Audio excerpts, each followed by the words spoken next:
नमस्कार साथियों, स्वागत है आपका अपने चैनल हरियाणा कौशल में। जी हाँ साथियों, आपके लिए एक इन्फॉर्मेशन लेके आया हूँ। जो साथी हरियाणा कौशल रोजगार निगम के अंदर लगे हुए थे तो उनकी सैलरी आने लग गई है साथियों। जी हाँ साथियों, 7 तारीख से बैंक में डलनी शुरू हो गई थी सैलरी एनएफटी के द्वारा। तो बहुत से साथियों की 7 तारीख को भी आई है और 8 तारीख को भी अभी सैलरी आने लग रही है साथियों।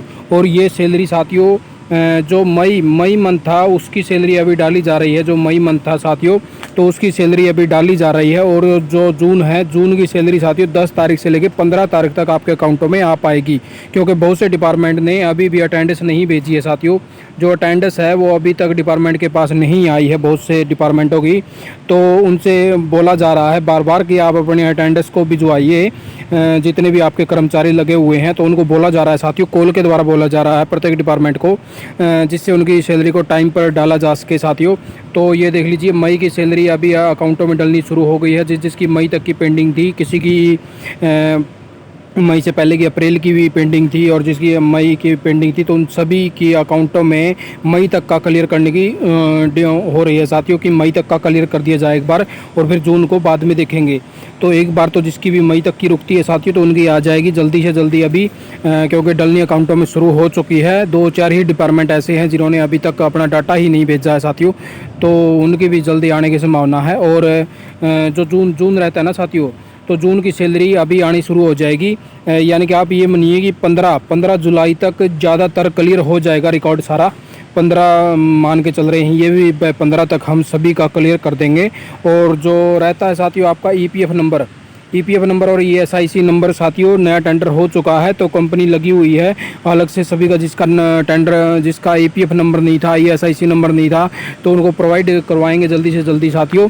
ठीक है। और एक और सूचना देनी थी साथियों कि आप जैसे कई साथी बोलते थे कि हमारी जो पे प्रोटेक्शन था, हमारी सैलरी कम आई है साथियों। तो पे प्रोटेक्शन का बीच में क्या था, ऑप्शन हटा दिया गया था साथियों पे प्रोटेक्शन करने के लिए।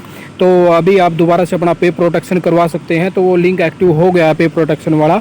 तो आप अपनी जो पे प्रोटेक्शन दी, आपके साल कितने थे, तो आप एक अपनी डिपार्टमेंट से अप्रूवल ले लेना, जैसे कि नोटिंग बना के पेज पर कि मैं फलाना नाम है, ये नाम है और इतने दिन से यहाँ पे इस डिपार्टमेंट में काम कर रहा हूँ, मेरे को इतने साल हो चुके हैं। तो उस पर वेरीफाई अपना करवा के डीडीओ से और फिर एचओडी से वेरीफाई करवा कर फिर पोर्टल पर दोबारा से अपलोड कर देना है साथियों।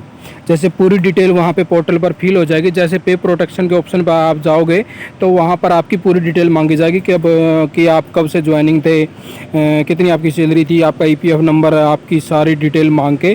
तो लास्ट में एक प्रिंट निकलेगा साथियों पे प्रोटेक्शन का, जो साइट है उस पर, जो हरियाणा कौशल रोजगार निगम की जो साइट है उसी से प्रिंट निकाल के फिर उसी प्रिंट को वेरीफाई करवा के और एक नोटिंग लगा के उसको दोबारा से वहीं पे अपलोड करके भेज देना है, जिससे आपकी पे प्रोटेक्शन अप्रूवल हो जाएगी और आपको आगे से आने वाले भविष्य में वही सैलरी प्रोवाइड करवा दी जाएगी।